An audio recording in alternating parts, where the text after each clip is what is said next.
अस्सलाम वालेकुम। अच्छा जी, बावर्ची और शेफ़ चाहिए, ठीक है। आपको मैं सारी डिटेल बताने लगा हूँ, लेकिन उससे पहले मैं आपको बता दूँ कि किसी शख्स को किसी नौकरी के लिए आपने कोई पैसे नहीं देने, ठीक है। आपके सामने ये ऐड चल रहा है नीचे, ठीक है। इसको आप पढ़ सकते हो। इसमें बावर्ची चाहिए और शेफ़ चाहिए। डिटेल सुन लें। घर में काम करने के लिए तजर्बाकार बावर्ची चाहिए, ठीक है। पाकिस्तानी खाने बनाना आते हो उसको, चाइनीज़ खाने बनाने आते हो। तजर्बा भी मांग रहे हैं वो। कम से कम उम्र जो है वो 45 साल होनी चाहिए। तनख्वाह जो है वो हस्बे काबिलियत दी जाएगी, ठीक है। आपने इस पे अप्लाई कैसे करना है, इनका नंबर भी बता दूं, लेकिन उससे पहले बता दूं कि जो भी नौकरी मैं आपको बताता हूं उसमें गलत मैं भी हो सकता हूं, ठीक है।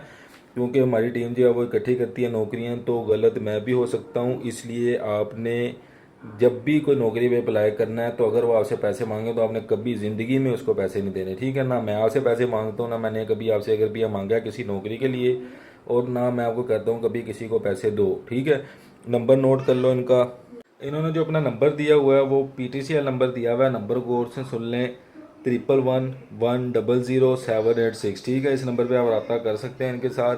फिर से कह रहा हूँ, नौकरी जो भी मैं बताता हूँ उसमें कभी भी किसी को आपने किसी नौकरी के लिए कोई पैसे नहीं देने। सारी नौकरियाँ फ्री में हैं। मैंने जल्दी जल्दी बताया आपको। बाकी आपको अगर कोई चीज़ पूछनी हो तो कमेंट में पूछ सकते हैं। दुआओं में याद रखें। अल्लाह हाफिज़।